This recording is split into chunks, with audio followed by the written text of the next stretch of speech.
पुन्हा एकदा बातम्या पाहणार आहोत वेगवान स्वरूपात।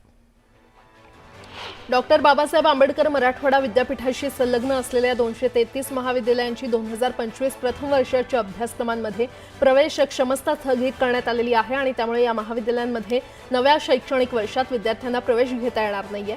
नॅक मूल्यांकनासाठी पात्र असूनही 233 महाविद्यालयांनी मूल्यांकन प्रक्रिया पूर्ण केली नसल्याने हा निर्णय घेण्यात आला। मुंबईतील कचरा संकलन करून वाहून नेण्याकरता कंत्राटदारांकडून वाहने आणि सेवा घेण्याच्या निर्णयावर मुंबई महापालिका प्रशासन ठाम आहे आणि या कामासाठी मुंबई महापालिकेने निविदा मागवल्यात। 7 वर्षांसाठी ही सेवा घेतली जाणार असून त्यासाठी 4165 कोटींचा खर्च अपेक्षित आहे। मात्र कामगार संघटनांकडून या कंत्राटाला विरोध होण्याची शक्यता आहे। पवई तलावात दिवसेंदिवस वाढत चाललेल्या जलपर्णीमुळे निर्माण झालेल्या पर्यावरणीय संकटावर मात करण्यासाठी आता स्थानिक रहिवासी आणि पर्यावरणप्रेमी सरसावलेले आहेत। तलावाची स्वच्छता आणि जलपर्णी मुक्त करण्यासाठी त्यांनी विशेष मोहीम हाती घेतली आहे। दरम्यान या प्रकरणी सरकारचं लक्ष वेधण्यासाठी मुख्यमंत्र्यांनाही ईमेलद्वारे तक्रार केली आहे। गेल्या काही दिवसांपासून मालेगाव मनमाडसह नाशिक जिल्ह्यात पावसाने जोरदार हजेरी लावली आणि त्यामुळे शेतकऱ्यांनी खरीपाच्या पेरणीसाठी लगबग सुरू केली आहे। यंदा नाशिक जिल्ह्यामध्ये 6,44,044 हेक्टरवर खरीपाची लागवड केली जाणार असल्याची माहिती कृषी विभागाने दिली आहे। जळगाव जिल्ह्यातील भडगाव तालुक्यातील पिचर्डे गावात अवकाळी पावसाने शेतकऱ्यांच्या कांदा पिकाचं मोठं नुकसान झालं। एकीकडे कांद्याचे बाजारभाव कमी झाले असताना अवकाळी पावसाने झालेल्या या नुकसानामुळे शेतकरी हवालदिल झालाय। जळगावच्या चोपडा तालुक्यात कापूस लागवड सुरू आहे, मात्र अवकाळी पावसामुळे कापूस लागवड करताना अडचणी येत आहेत। त्यामुळे 15 मे पासून कापूस बियाणे विक्रीला परवानगी देण्यात आली आहे। सोलापूरहून बीडकडे येणाऱ्या एसटी बसमध्ये महिलांची छेड काढण्यात आली। संबंधित महिलांनी नातेवाईकांना फोनवरून याची माहिती दिल्यानंतर बार्शी नाका परिसरात बस दाखल होताच नातेवाईकांनी बसवर दगडफेक केली। सोलापुरातील सिद्धेश्वर तलावातील मासे आणि कासवांचा अचानक मृत्यू होत असल्याचं समोर आलंय। त्यामुळे जलतज्ञ राजेंद्र सिंह राणा यांच्याकडून सिद्धेश्वर तलावाची पाहणी करण्यात आली आहे। बुलढाण्याच्या खामगावात नवसंकल्प ग्रुपने मोठ्या विहिरींची साफसफाई केली। विहिरीची साफसफाई केल्याने पाणी साठवण्यात मदत होणार आहे। जळगाव बस स्थानक परिसरात वाहतूक कोंडीची समस्या निर्माण झाली आणि यामुळे वाहनधारकांना नाहक त्रास सहन करावा लागतोय। तातडीने उपाययोजना करण्याची मागणी वाहनधारकांनी केली आहे। नालासोपाऱ्याच्या प्रगतीनगर भागात पोलिसांनी मोठी कारवाई केली। एका नायजेरियन महिलेकडून तब्बल 2 किलो 800 ग्रॅम एमडी ड्रग्ज जप्त करण्यात आले। जप्त करण्यात आलेल्या मुद्देमालाची किंमत जवळपास 5,60,00,000 इतकी आहे।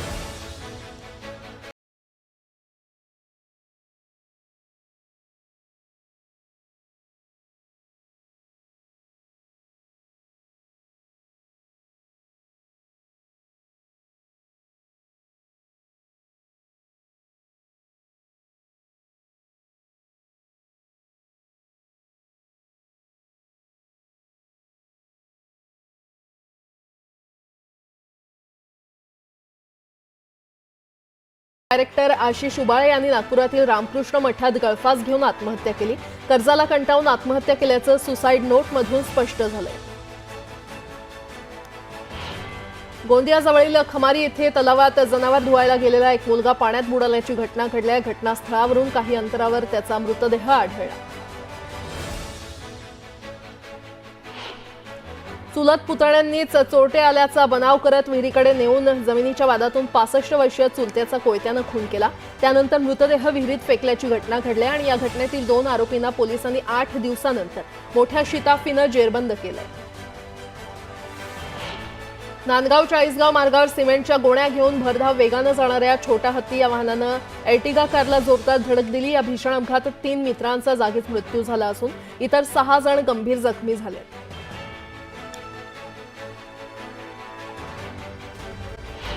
उद्धव ठाकरेंचं जहाज डुबायला लागलंय, त्या जहाजाची त्यांनी चिंता करावी अशा शब्दात एकनाथ शिंदेंनी उद्धव ठाकरेंवर निशाणा साधला। उद्धव ठाकरेंच्या ओव्हरलोड जहाजाच्या मुद्द्यावरून शिंदेंनी टोला लगावला। अमरावती शहर भाजप जिल्हाध्यक्षपदी नितीन धांडे यांची नियुक्ती करण्यात आली आहे। दरम्यान अमरावतीमध्ये भाजप महानगरपालिका निवडणूक स्वतंत्र लढणार असं वक्तव्य करत पालिकेवर भाजपचाच महापौर असा विश्वास नवनीत राणा यांनी व्यक्त केलाय। भूषण गवई सरन्यायाधीश झाल्यानं आंबेडकर पितापुत्रांना दुःख झालंय आणि त्यामुळे प्रकाश आंबेडकर आणि सुजात आंबेडकर या बाप लेकांना दुर्लक्षित करा असं म्हणत राजेंद्र गवई यांनी सुजात आंबेडकरांच्या टीकेला उत्तर दिलंय. पुण्याचे काँग्रेसचे नेते दत्ता बहिरट यांनी उपमुख्यमंत्री अजित पवार यांची भेट घेतली. दत्ता बहिरट राष्ट्रवादीमध्ये पक्षप्रवेश करणार असल्याच्या चर्चांना जोरदार उधाण आले. आमदार अमोल मिटकरी यांनी संजय राऊतांच्या नरकातलं स्वर्ग या पुस्तकावर खोचक टीका केली आहे. राऊतांना पुस्तक लवकरच खपवायचं असेल तर त्यांनी पुस्तकाचं नाव बदलून नरकातले संजय राऊत असं ठेवावं असा टोला मिटकरींनी लगावलाय. वैभव नाईक यांनी ठेकेदारांकडून कमिशनचे पैसे लाटून भ्रष्टाचार करून जिओ ट्यूब बंधारा केला आणि तो वाहून गेला. निलेश राणेंनी वैभव नाईकांवर असा आरोप केलाय. जळगावात शिवसेनेकडून शक्ती प्रदर्शन मेळाव्याचं आयोजन करण्यात आलं होतं. यावेळी मोठ्या संख्येनं कार्यकर्त्यांनी मेळाव्यामध्ये हजेरी लावली होती.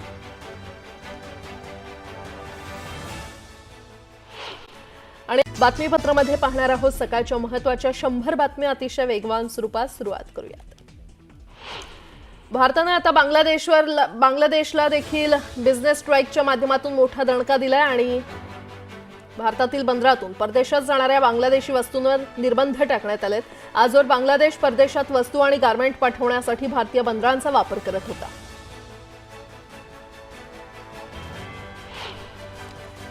ऑपरेशन सिंदूरबाबत विरोधी पक्षनेते राहुल गांधी यांनी सरकारला जाब विचारलाय. ऑपरेशन सिंदूर दरम्यान भारतानं किती विमानं गमावली असा प्रश्न त्यांनी सरकारला केलाय. परराष्ट्र मंत्र्यांच्या विधानाच्या आधारे त्यांनी सरकारला कोंडीत पकडले आणि हल्ल्यापूर्वी सरकारनं पाकिस्तानला का कळवलं असा प्रश्न ट्विट करत राहुल गांधींनी केलाय. भारतात पाकिस्तान लष्करी संघर्षानंतर सोफिया कुरैशी आणि व्योमिका सिंग यांच्या नावाची खूप चर्चा सुरू आहे. या दोन्ही महिला अधिकाऱ्यांनी भारताची बाजू खंबीरपणे मांडली. त्यांच्या या धाडसी पावलामुळे पश्चिम बंगालच्या पांडवेश्वर मधील एका नवजात मुलीचं नाव सोफिया कुरैशी असं ठेवण्यात आलंय. भारतावर भ्याड हल्ला करणाऱ्या पाकिस्तानला नाव न घेता मोहन भागवतांनी टोला लगावलाय. भारताचं कोणाशीही वैर नाही, पण तरी कोणी हल्ला करण्याचा प्रयत्न करत असेल तर त्याला धडा शिकवल्याशिवाय राहणार नाही असं भागवत यांनी म्हटलं. हरियाणातील प्रसिद्ध युट्यूबर ज्योती मल्होत्रा हिला गुप्तचर यंत्रणांकडून अटक करण्यात आलेली आहे. ISI साठी हेरगिरी केल्याच्या आरोपाखाली ज्योतीला अटक करण्यात आली आहे. देशविरोधी कारवाया आणि पाकिस्तानची गुप्तहेर संस्था ISI साठी हेरगिरी केल्याचा ज्योतीवर आरोप आहे. ज्योती मल्होत्रासह एकूण 6 जणांना अटक करण्यात आल्याची प्राथमिक माहिती समोर आली आहे. या प्रकरणात आतापर्यंत पंजाब आणि हरियाणाच्या विविध भागात राहणाऱ्या एकूण 6 जणांना अटक करण्यात आली आहे. त्यात 25 वर्षीय देवेंद्र सिंह याच्यावर देखील हेरगिरी केल्याचा आरोप असून त्यालाही अटक करण्यात आली आहे. पाकिस्तानला मदत केल्याच्या आरोपात अटक असलेली ज्योती मल्होत्रा ट्रॅव्हल विथ जो नावाचा युट्यूब चॅनल चालवते. ती पाकिस्तानच्या दौऱ्यावर गेली असताना ती पाकिस्तानची गुप्तचर यंत्रणा असलेल्या ISIच्या संपर्कात आली. जम्मू काश्मीर पोलिसांनी दहशतवाद विरोधात कॅच अँड हंट हे ऑपरेशन सुरू केलेलं आहे. सुरक्षा दलांनी सीमा आणि आसपासच्या भागात शोध मोहीम सुरू केली आहे. कठुआ जिल्ह्यात देखील सुरक्षा दल सतर्क झालं असून सीमा आणि आजूबाजूच्या भागात बारकाईनं शोध घेतला जातो. भारतीय सैन्याविषयी अभिमान आणि कृतज्ञता व्यक्त करण्यासाठी भिवंडी तालुक्यातील काल्हेर ते कशेळी परिसरात तिरंगा रॅली काढण्यात आली. या रॅलीमध्ये भाजप पदाधिकाऱ्यांसह शेकडो नागरिकांनी सहभाग नोंदवला.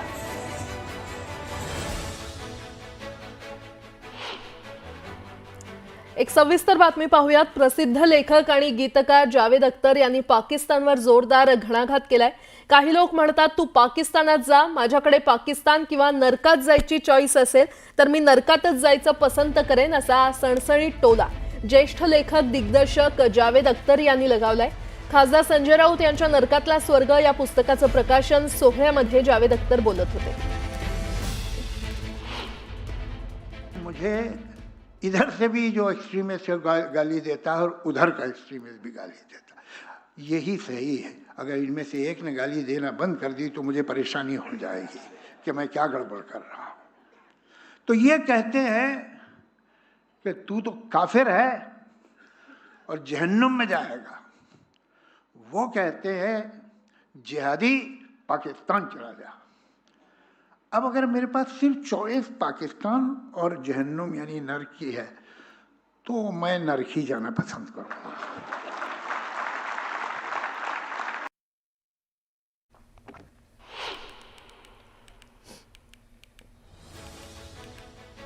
मुंबईच्या वांद्रे पूर्व परिसरात ड्रग्जची तस्करी करणाऱ्या 2 आरोपींना खेरवाडी पोलिसांनी अटक केली आहे। या प्रकरणी 41 लाख रुपयांचा कोकेन जप्त करण्यात आलाय। भर दिवसा गोळीबार करून दहशत माजवणाऱ्या दोघांनी धुळे पोलिसांनी अटक केलेली आहे। यावेळी 100 फुटी रोड परिसरात पोलिसांनी आरोपीची धिंड काढली। बुलढाण्यात वादळी वाऱ्यासह मुसळधार पाऊस झाला। पावसामुळे जनजीवन विस्कळीत झालंय।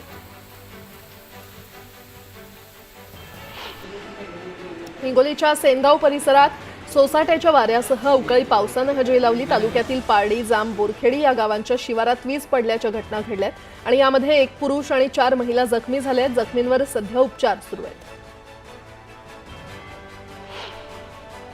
मुंबईकरांच्या चिंतेत भर पडली आहे। शहराला पाणी पुरवठा करणाऱ्या 7 तलावांची पातळी साठवण क्षमतेच्या 18% घसरली आहे। मुंबईकरांना पुढील 60 दिवस पाणी पुरवठा करता येईल इतकाच पाणीसाठा सध्या शिल्लक आहे। एसटी बस किती वेगाने चालवायची याचे नियम प्रादेशिक परिवहन विभागाने घालून दिलेत। मात्र तरीही काही चालक नियम तोडून प्रसंग पाहून वेगमर्यादा सोडून बस दामडवत असल्याचं स्पष्ट झालंय। अशा चालकांकडून गेल्या काही वर्षात आरटीओने 6 कोटी रुपयांपेक्षा अधिक दंड वसूल केल्याची माहिती आहे। राज्यात जवळपास 13,000 क्विंटल हरभऱ्याची आवक झाली। सर्वसाधारण हरभऱ्याला पुणे बाजारात सरासरी 8,150 रुपये तर करमाळा बाजारात 5,550 रुपये इतका दर मिळाला। राज्यातील बाजार समितीमध्ये गव्हाच्या दरात मोठी चढ उतार पाहायला मिळाली। शरबती गहू सध्या शेतकऱ्यांसाठी सर्वाधिक लाभदायक ठरतोय, तर बाजार समितीमध्ये 5,801 क्विंटल गव्हाची आवक झाली असून त्याला सरासरी दर हा 2,751 रुपये इतका मिळाला। राज्यातील बाजार समित्यांमध्ये 96,000 क्विंटल कांद्याची आवक झाली। उन्हाळ कांद्याला कमीत कमी 800 रुपयांपासून 1,200 रुपयांपर्यंत दर मिळाला। भारतामध्ये गेल्या वर्षीच्या तुलनेमध्ये तूर उत्पादन सन 2024-25 मध्ये वाढण्याची शक्यता आहे। या आठवड्यातील लातूर बाजारपेठेमधील तुरीच्या किमती तुलनेत वाढल्याचं दिसून येत आहे। सध्या तुरीला मिळत असलेल्या किमती किमान आधारभूत किमतींपेक्षा कमी आहेत, तर खरीप हंगाम 2024-25 साठी किमान आधारभूत किंमत 7,550 रुपये प्रति क्विंटल इतकी आहे। ओटीएस अंतर्गत शेतकऱ्यांनी कर्जफेड करूनही ज्या बँकांनी त्यांना पीक कर्ज दिलं नाही त्या बँकांविरोधात कायदेशीर कारवाई केली जाणार आहे। महसूल मंत्री चंद्रशेखर बावनकुळे यांनी नागपूरच्या नियोजन भवनमध्ये झालेल्या बैठकीत कारवाईचे निर्देश दिले। मराठवाड्यातील अनेक भागात अवकाळी पाऊस होतोय आणि या बदललेल्या वातावरणाचा फटका विभागातील सुमारे 3,000 हेक्टर क्षेत्रावरील पिकांसह फळबागांना बसलाय। यात सर्वाधिक म्हणजे 2,000 हेक्टर बाधित क्षेत्र जालना जिल्ह्यामध्ये असून तातडीने पंचनामे करण्याचे आदेश दिलेले आहेत। हवामान खात्याकडून राज्यात येलो अलर्ट जारी करण्यात आलेला आहे। पश्चिम महाराष्ट्रातील पुणे जिल्ह्यात वादळी पाऊस, गारपीट होण्याची तसंच सातारा, सांगली आणि सोलापूर जिल्ह्यात वादळी वाऱ्यासह जोरदार वाऱ्यांची शक्यता असल्यानं ऑरेंज अलर्ट देण्यात आलाय। पाकिस्तानने रावळपिंडीसह हवाई दलाच्या अनेक तळांच्या दुरुस्तीसाठी निविदा काढलेल्या आहेत। त्यामुळे भारताच्या हल्ल्यांमध्ये पाकिस्तानी तळांच्या झालेल्या नुकसानीची एक प्रकारे कबुलीच मिळाली आहे। कल्लार, कहर, रिसालपूरसह अन्य काही महत्त्वाच्या तळांच्या दुरुस्तीसाठी निविदा काढण्यात आल्या। रिझर्व्ह बँक ऑफ इंडिया लवकरच 20 रुपयांची नवी नोट जारी करणार आहे। दरम्यान जुन्या नोटा बंद केल्या जाणार नाहीत अशी माहिती रिझर्व्ह बँकेनं दिली आहे। शिवसेना पक्षाची 2 शिकलं झाल्यापासून एक करीत सुमारे 50% माजी नगरसेवकांनी उद्धव ठाकरे यांची साथ सोडून उपमुख्यमंत्री एकनाथ शिंदे यांच्या पक्षात प्रवेश केला। महापालिकेची निवडणूक लवकरच होण्याची शक्यता असल्यामुळे माजी नगरसेवकांमध्ये अस्वस्थता वाढत चालली आहे, तर दुसरीकडे ठाकरेंनी उरलेल्या माजी नगरसेवकांची एकही बैठक गेल्या वर्षभरात बोलावली नसल्यामुळे ते देखील नाराज आहेत।